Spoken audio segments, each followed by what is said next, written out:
Welcome, everyone, to your weekly unlimited live Raw and Smackdown recap. I am your host, Walter May, joined today by Bret Litke. How are you doing, my friend? If you can't tell, I'm feeling so much better than last week. I have to apologize to the audience. I had a cold last week. I was off my game. I was saying things that were strange. I was looking into the distance like a crazy man, but today I'm feeling so much better. I got to tell you, Walter, it's become a theme on this show. I tell you about the weather because if there's one thing that wrestling fans want to hear, it's about Edmonton weather. But damn it, man, for the first time in like 18 days, it got warmer than -10. So here in Edmonton, Alberta, I'm feeling great. I'm ready to talk about wrestling. How are you, Walter? I'm doing fantastic.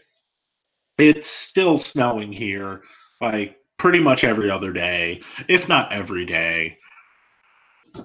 Well, but you know, we get through it, we brush the snow off, we drive through it, and we get going with our day. And then in about 6 months, we'll be complaining about how hot it is. Exactly. In the meantime, we stay in our basements. We only watch wrestling. We watch nothing else. We ignore our families, and then we bring you these podcasts. That's what we do. Dedication. It is. It is what we do. We had a fun week this week. Well, I don't know. It depends on. Well, no. Sunday was fun. Monday was Tuesday was fun. Today was fun. So It's been an all right week of wrestling, Walter. What would you say? I think both Monday and Tuesday, you couldn't tell anyone in the crowd was having fun. Yeah. WWE, take a hint. Don't ever go back to Louisiana. Not even for WrestleMania. They don't deserve it after this week. Oh, God, no. You imagine? They don't even come. We haven't had a Raw in Alberta, Canada since 2013. Every time they come here, we go crazy. They're shipping up. They've got 2 months to WrestleMania, and they run a show in Lafayette. And if you didn't watch Raw last night, don't, unless you want, a cure for insomnia, because that crowd was deader than a doorknob from Arrival, from jump. Usually when they start the show, fans are jumping up and down and cheering. These idiots were sitting on their hands. If you're from Lafayette, direct message me. I want to yell at you. Especially if you were at the show. Yeah, if you're at the show, I want to hear from you. Definitely message me. I want to hear from all the Lafayettians. Anyways. So, let's start the show off like we always do with headlines. Yes. NXT call-ups. 4 of them. Very surprising, too. Did anyone see this coming? That they were just going to bring up these 4 guys? No. All of a sudden, it's like, hey, guess what? Ricochet, Aleister Black, Tommaso Ciampa, and Johnny Gargano, they're going to be here now. It was a surprise. I thought that if that crowd last night, if it was in front of any other crowd, Philadelphia, Chicago, Toronto, Canada, like any other crowd would have been losing their minds last night to get those 4 guys competing. But instead, I thought that hurt it a little bit, but it was still pretty cool. And then that continued on tonight on SmackDown. Yeah. All 4 guys again. I thought tonight was better. What did you think? I agree. I thought, well, okay. I liked Aleister's match better tonight than last night. Mm-hmm. And I liked Ricochet's match better tonight than last night. I prefer what DIY did last night over tonight. Yeah, they were with the by a bit, by just a bit. Like a good debut, surprising. I don't know, but hey, like that's your biggest headline for sure. Yeah. The other headline, I guess, another big one is Daniel Bryan comes out of the Elimination Chamber pay-per-view, still WWE champion, and what was a pretty great pay-per-view and a pretty great main event. Oh yeah, I loved that main event. I loved it. I thought it had the right emotion in the right spots. I thought it had a great final 2. Mm-hmm.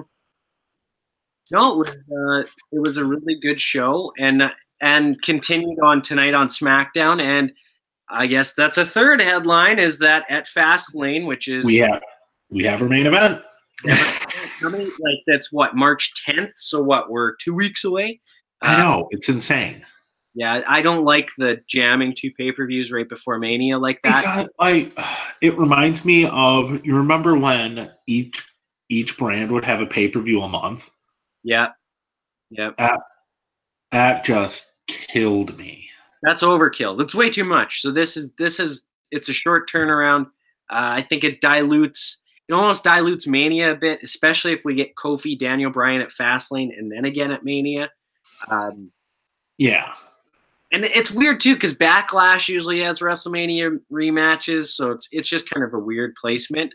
But Kofi, Bryan, they were the stars of the show at Elimination Chamber in the main event, and it looks like Kofi, they were both fantastic again tonight. They've been killing it, and now we will get them in presumably the main event of Fastlane. So, hey, I think that's going to be a fantastic match. I expect us to see that, that moment they do when you'll see the ref count 3, but then, like, the guy's foot is under the rope. Yeah. I think we'll get that. Really, like, try and, like, friggin' work the crowd. I could see. I think it makes sense. The people, I have to say, we've been kind of hard on. Well, and it's always okay to be hard on Lafayette, okay? Always okay. But in general, in Houston, the crowd was really behind Kofi. Oh, yeah. The week before in SmackDown, they were great. So it's nice to see actually WWE listening to their fans, because I can't imagine that this was the plan even before last week. I don't think it was.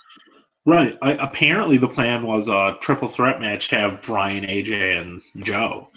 So not even in the same realm. So cool that they would switch it up. I like it, and I don't know. That's a pretty good headline. I think it'll be a good main event. Well, anyways, we can get to predictions later. I guess The only other really big headline to come out this week was Becky Lynch. Jumping Charlotte and Ronda, yeah. Yeah, and smashing them to bits. If you haven't, go check out Twitter. Charlotte's friggin' arm, and she was on SmackDown tonight, bruised to shit, ladies and gentlemen. I mean, Becky walloped her like a goon in hockey with the hockey stick, just pummeled her. Oh my God, and Ronda's head? I tell you what, Ronda got her licks, and that's good. She should have to do that. I mean, every wrestler should have to earn their stripes, and damn it, that's earning your stripes. Becky was, props to her, like, props to all three, to say, like, screw that. Let's go hard here. I love it. I love seeing that. That's, honestly, I mean, people want to give flack to women performers sometimes. Oh, they don't go as hard as the men. BS. Watch that. That was like ECW levels of friggin' smashing. She was not letting up on any of them. And good. That's awesome. It looked fantastic. I love that story right now. Oh, yeah. Like, everyone was afraid that it was going to be just the worst. Everyone was so upset when Charlotte got put in. I've loved it. Every second of this story I've loved. It's paying dividends, and each week it gets better. Right now, well, it's pretty close, because I'd say, and we'll get to this later, but right now I would say that it's like Kofi, Bryan, and this triple threat women's sort of triangle as the top 2 feuds in the company. And, the addition of Charlotte Flair helps that. If it was just Becky and Ronda, don't get me wrong, Becky's awesome, but Charlotte really adds, man. She's fantastic. It adds a whole other component, and Charlotte's just fantastic. It gives Becky more to have to overcome. Yeah. Yeah. It's awesome. And I guess, I don't know, the last couple headlines, we don't even have to really get into it, but the Usos win the tag titles, and Bayley and Sasha win the women's tag titles, and we'll get to that tomorrow. There is an Elimination Chamber review show That's tomorrow at 8 Eastern for those of you that believe in time zones. And it'll be Matt Meffy. It'll be myself. Walter, you're not there? No, I unfortunately have to work. Bastard. You absolute bastard. And Alec Costival, who's going to lock in some he's going to lock in some things. Watch that tomorrow. We'll get to all of the Elimination Chamber goodness. Other than that, were there any other headlines, Walter? Not really. Raw was quiet. That's for sure. And as far as events go, SmackDown was too. Yeah. Other than setting up for the main event of Fastlane. Yeah, it was a weird week. The call-ups changed some things, and yeah, but oh well, it is what it is. Yeah. Do we get straight into the stars of the week, or do we want to go good, bad, great, ugly, or great, good, bad, ugly? Yeah. Okay. Let's not include Chamber because that will be tomorrow. Right. Then for my great this week, I will go with Kofi Kingston, his performance of the six-man tag. Yeah, that's probably, I was going to say WWE listening to their fans. I think that it is great. I mean, you shouldn't listen to the fans always because there are a lot of idiots that like television. But I think that it's finally great just to see them. Great to the company, man, changing up their plans, giving us something that's hotter and fresher and recognizing it. Thank you. Look, it's my cat. She came to say hi. Damn it, that was a rare appearance by the one and only Sushi. She agrees. Look, she's coming back. We here at Unlimited support cats. Except Matt Meffy. Matt Meffy actually hates cats. He does. But the rest of us love him. Yes. What was your good, Walter? Good. I'll give the good to Aleister Black versus Andrade. That was a really good match. That was a good match. I will give it to DIY versus the Revival on Monday night. Good match. Great way to introduce Gargano and Ciampa to the crowd. Personally, I think those two probably have the most potential of the four that have come up. And I think, man, sticking with the Revival. And hey, the tag team title scene all of a sudden is starting to build some momentum, like we said. Good stuff. As far as bad, I know you're gonna disagree with me here, and I'm not like all overreacting to it. Oh boy. I know what he's gonna say, folks. Unless it's gonna lead to something like long term, why have Mandy beat Asuka? Don't you dare sully the name of Mandy Rose. That's God's greatest creation, young man.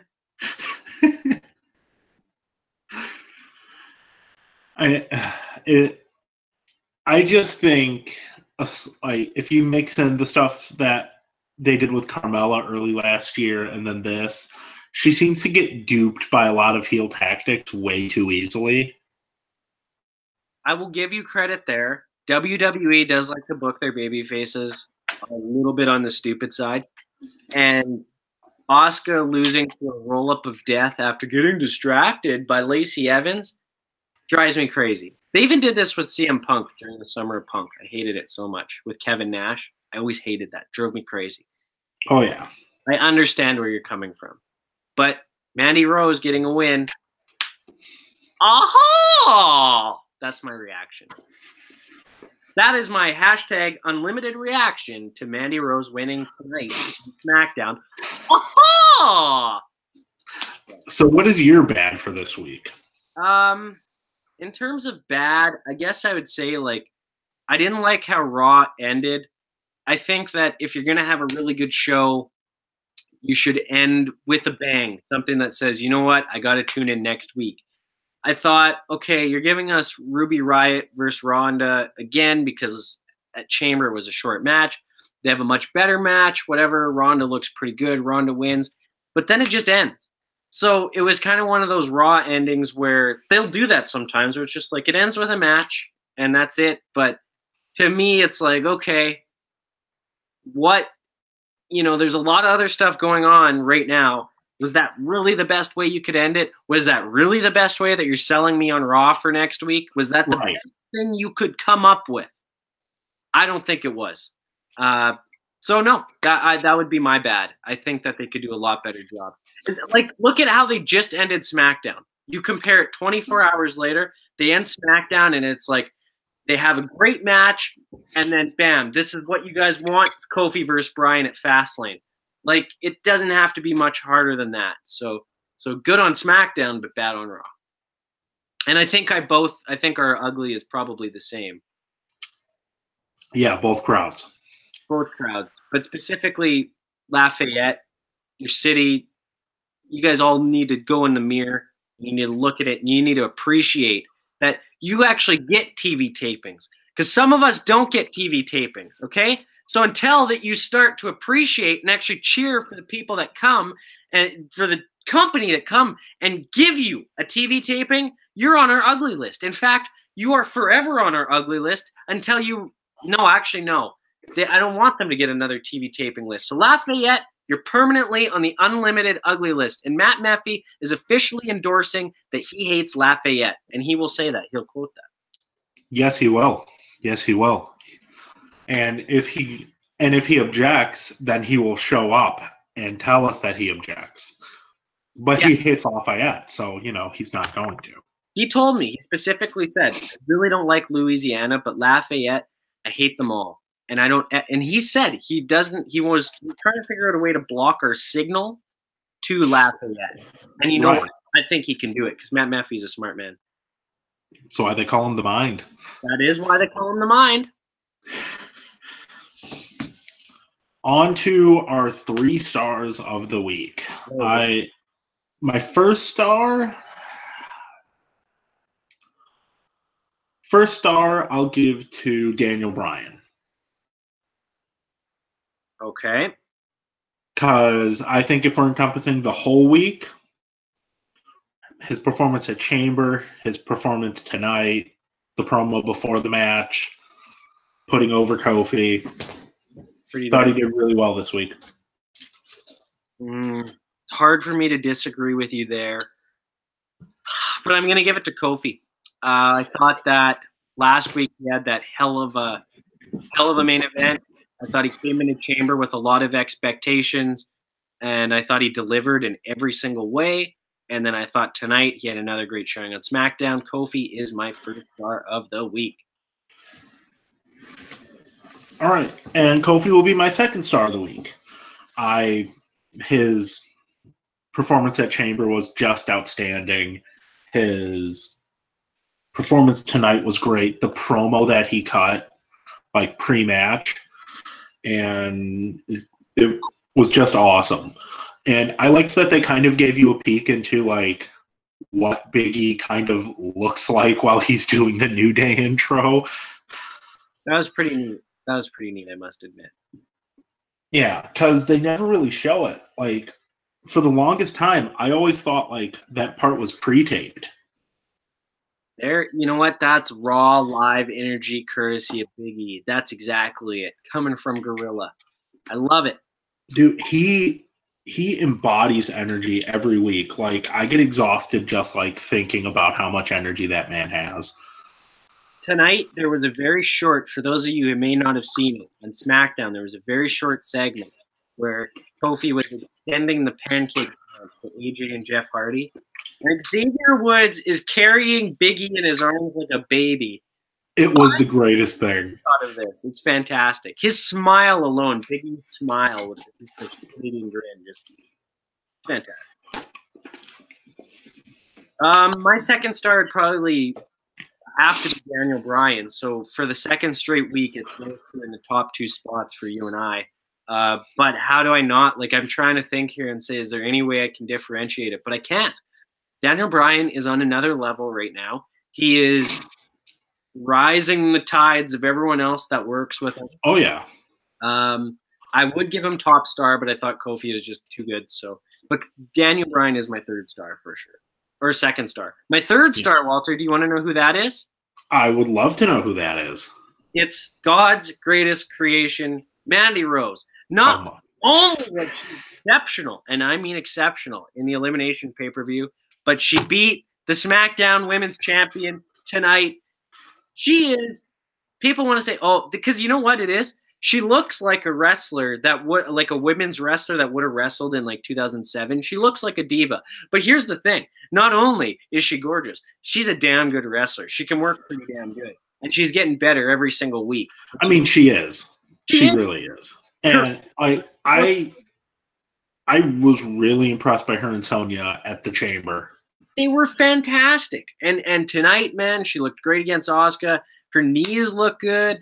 She's a really good worker. I love watching her. Her character's fantastic. Her mic work's getting better. Literally every week you watch her, she gets better. So Mandy, I thought she was great. She's my third star. She deserves some recognition. Give her segment a watch on SmackDown tonight. And actually, like I said, if you haven't watched that Elimination Chamber match, watch it. Walter, who's your third star? My third star, it's got to be DIY. In my opinion, I thought they put on a great match against the Revival on Raw. I thought they put on a match that was just about as good against the Bar on SmackDown. And I really especially liked the finish to the SmackDown match tonight, where Ciampa did like the slingshot into a roll-up. That was cool. And I thought they both just killed it. It's a little weird seeing especially Ciampa working as a babyface. That it is. Like, just knowing just how much of a slimy, disgusting, despicable heel he is.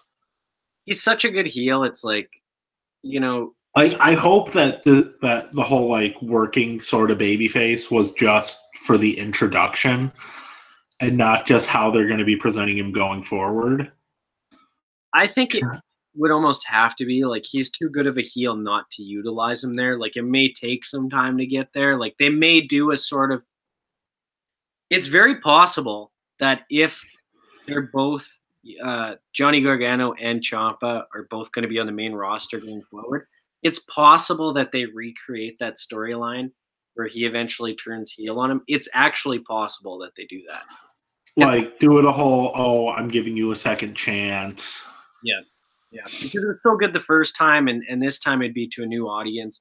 So I honestly could see them doing that. Yeah. And I'm glad that you brought them up as your third star, because that will tie in to one of the questions in our 3 questions segment. Speaking of, it's time for 3 questions. These 3 questions, I have sat over a fire and racked my brain around for hours on end in order to give Walter the most thought-provoking inquiries on planet Earth regarding WWE and wrestling. And Walter, I think I have prepared 3 questions for which will truly test your mind, body, spirit, and give our viewers a better insight into the WWE. Are you ready? I am absolutely ready. Okay, question number 1. Who has the better future on the main roster? Johnny Gargano or Ciampa? And why? Ooh, that's a tough one. See, I could see them both thriving, but they'd be thriving in different environments. I think Gargano, if they were solo, would best thrive on SmackDown, whereas Ciampa would best thrive on Raw. Especially as a heel. Is that yes as well? Yes, because, I mean, don't get me wrong, Ciampa's a tremendous in-ring worker. He's awesome. But his biggest strength is his character work, his heel work, just his ability to get even the most smart, in-the-know crowds to turn on him like on a dime. Mm-hmm. And he brings out visceral, real hatred in crowds, and that comes off every time he's on TV, every time he sneaks away with a victory at a takeover. Every time he leaves Johnny laying, he's so good as a heel to get that reaction, and that's what they love on Raw, is to get a reaction. That's where he would thrive. And Johnny, they call him Johnny Wrestling for a reason. He's a wizard in there. He can do any sort of match you want. But in the grand scheme of things, I think because of his superior character work, his superior mic skills, I think Ciampa would go further because he has a little bit more of the total package, whereas Johnny's got good character work and good mic skills. Ciampa's on another level. You're probably not wrong in thinking that. I would probably have to agree. And I really liked how you said that you see Ciampa as a Raw guy, Gargano as a SmackDown guy. Can't help but agree, especially if SmackDown continues to be the more, like, the better match sort of. Yeah. The better matches and the better work, but Raw is more so for the angles and characters. Then yeah, I completely agree. Question number 2, Walter Main. Now, these are just rumors. These are just reports. I'm not in any way saying that this is true or going to happen, but there are some folks, some rumblings out there in the internet world of wrestling that are saying that Michael Cole may be done with commentary shortly. Well, I don't know if that's his choice or WWE's, but let's say that is the case. If Michael Cole does retire, who do you want to replace him on Raw as Raw's lead play-by-play announcer? Renee Young. I think you look back at the play-by-play work she did in NXT, and it was fantastic. They have her on color now, and she seems uncomfortable there because she's having to do a different job than she's used to when she's behind the desk. But you put her as play-by-play, I think she'd kill it. So then would you just have Renee and Corey Graves? Yes. Corey was actually, I have to say, he was pretty damn good on commentary at Elimination Chamber. Oh, yeah. Say what you will about Corey Graves as a person, because he lets that show on Twitter a lot. He's a really good commentator when he's allowed to be. And to be fair, like, I think that just fits for color guys. I think, like, you have to have that sort of arrogance. You have to, because you're speaking your mind with conviction. I mean, Jerry the King Lawler, no one was saying he was, like, not that competent of a person. Like, you know, I mean, it goes and goes and goes. So he was damn good. So, okay, Renee and Corey Graves. I would not be opposed to that. I way prefer the 2-man commentary team over the 3-person commentary team. Maybe that's just because I only ever grew up with 2-person commentary teams. I think on 3-person commentary teams, there's too much trying to talk over each other, trying to get your points in, trying to get your stuff in. Yeah. And then I hate when they like gang up on one of them. You know, like, yeah, Byron Saxton gets that, and it's like, that's not, I don't know. I don't like it. I like the 2-person commentating team. I'd probably be okay to give Renee and Corey a try. Question number 3. So on Monday Night Raw, the show opened with a tables match. Okay? It was Braun Strowman and Baron Corbin. And after Braun Strowman was maliciously beaten on the night before, he gets his win back, and he beats Baron Corbin. My question for you, Walter, is what the heck is next for Braun Strowman? The dude seems like he was going to be on a rocket-propelled ship to the moon. That got stalled. He gets taken out of the match at Royal Rumble. He's been doing this feud with Baron Corbin. Seems like, I don't know, there's a story there, but the direction just seems like it's kind of waffling. What is next? Your guess is as good as mine, but if I had to throw one out there, I would think, knowing WWE, it'll just be a 6-man tag at Mania. But what I like, Braun versus Drew. I think that would be good. I think that'd be fun. I think you could in that match, let Drew maybe let his athleticism show a little more. Because he's a guy that can actually do dives, and he's a real athletic dude for how big he is. And I think especially an opponent like Braun would be perfect to show that against. Yeah, I don't think I'd hate that. It would actually kind of work for both guys. They need something. Um, yeah, I don't know what else. What else could you even do with them? Uh, yeah, you know what? You're probably not wrong. That's probably, and then maybe you try, depending on what happens in the Universal Championship match, at Mania. Maybe then after that, you could reintroduce Braun into that picture if you wanted to. Yeah. If Seth wins the title and you need a good heel adversary, Braun can always turn heel, and that would be a pretty good. Actually, that'd probably be pretty good. Yeah. Braun as a post-Mania sort of feud. Yeah. Okay. Yeah. No, I don't mind that idea with Drew. Although he gets that win against Dean this week. I don't know. It seems like they kind of aren't sure what they're doing with Drew either. So maybe that just makes right. Like it's just like with Braun. It seemed like Drew was on a straight path to the top. I think when they have a roster as big as they do, you get a lot of these stop and start pushes. Yeah.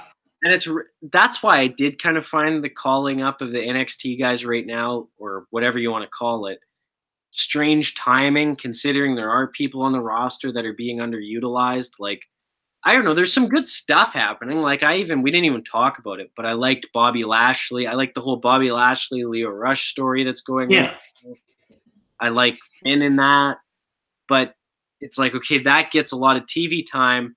So then Drew and Dean get less, and Dean doesn't need much because he's on his way out. So it's like, okay, but you still have Drew. It's tough to balance with such big rosters. It is. As much as it sucks to see people lose their job, I really think WWE is hurt by the lack of like the spring cleaning that they usually do. Mm-hmm. Yeah, and it's not like, well, it's even like you mentioned it, the match, like Sanity. It's like we don't even see them, a lot. And on SmackDown, we don't even see Nakamura. We don't even see Rusev. So there's just the TV time is precious. They try their best, but man, the rosters are just massive. They're just massive. And then it has to be the biggest roster they've ever had. Oh, I'm sure it is. I'm sure it is. And then, you add in women's tag titles, so that's got to get some time now. And so it's like, man, you end up getting a lot of, even they call up Heavy Machinery. They get some time last night, but then that means that there's no time for, there's less time. So it's just like, holy, it's juggling. It's juggling. So, yeah. In a sense, I shouldn't say I feel bad for WWE, but I understand the challenges that they have, because if they go, okay, we're keeping everything really tight because we want to get everyone in, then that means the matches get shorter. They're not as good. It kind of becomes like Attitude Era. People complain about that. Mm-hmm.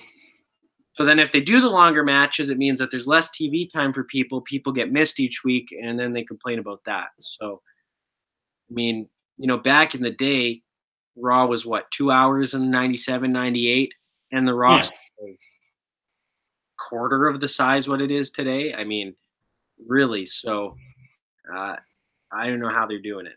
I don't know. Yeah, it's got to be a chore to be like, okay, who do we put on this week that we didn't have last week? Who can we take from last week off that was there so we can get this person in?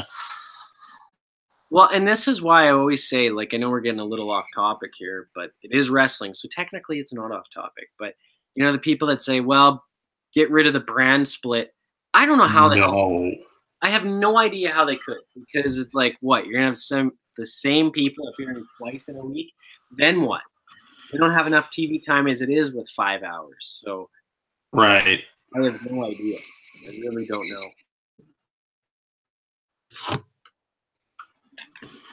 So should we do our scores for the show? yeah, Raw.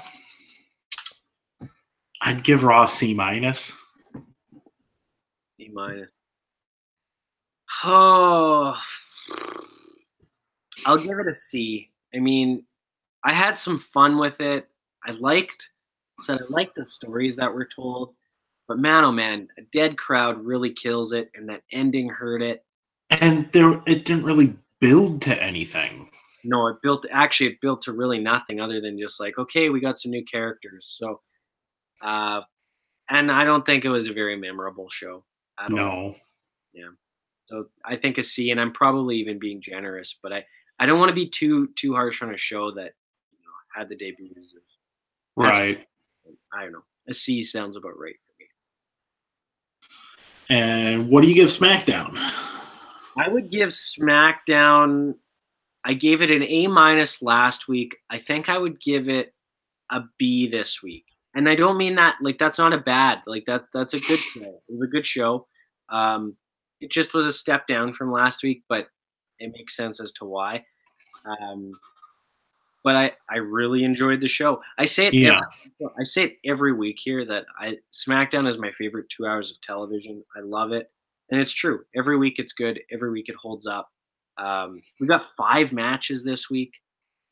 I should almost bump it up to a B+. Yeah, B+. It was a good show. Yeah, B+. I'm feeling generous, especially compared to Raw. So B+. Yeah. For me, I'll keep it in the B range, but I'll go like a B-. Okay. Because I still think there was the issue on SmackDown, other than the main event and the stuff with Kofi and Bryan. What are we building towards? What is any of this achieving long term? Fair enough. I think though it was a good show. Like we can agree. Yeah. Oh yeah, it was a good show. I liked it. Like it was a good show. Okay? Yeah. So go out of your way if you haven't watched either. I'd say definitely watch SmackDown above Raw. Yeah. Probably don't even have to watch Raw. Didn't say that. Probably don't have to. Carry on. I mean, if you're gonna watch Raw, skip right to the DIY Revival match. Pretty much. The tables match to start the show was all right, and that's coming from someone who does not like Baron Corbin, but he's starting to get a little bit better. He's starting to grow in his character a little bit more. So I think what's becoming better about Corbin, he's not in like 5 segments a night. Yeah, less is more with this guy, by a mile. Yeah, I think he's a good heel. Yeah, he's definitely getting better. He's definitely. Yeah. It's becoming less of that, oh my God, go away, and more of that, okay, you're a jackass, but I still want to watch. So. Yeah. Right. No, I think it was a decent week for wrestling, and yeah, Elimination Chamber, and watch our review of it tomorrow live here on Unlimited. Alex is gonna come on and he's gonna sing the national anthem of Korea. And then, Brett, I hear rumors that you are then going to follow that up with the Soviet national anthem. Yes, I am. I will be doing that in honor of his name was Sergei Fedorenko, and he was a famous parachuter back from the 1860s. And he wasn't he was famous, but he wasn't very good. He was famous for being terrible. But anyways, I feel bad for him, so I will be dedicating my performance of their national anthem to him. And on that note, thank you all for watching. Don't forget to like this video, leave a comment. Who are your 3 stars of the week? Tell Walter why you didn't agree with anything that he said.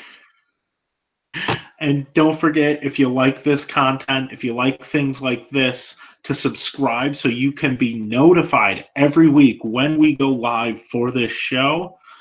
And don't forget, follow us on Twitter. Our Twitter handles are right down there in the description box. And until next time, we will see you all later. See you, folks.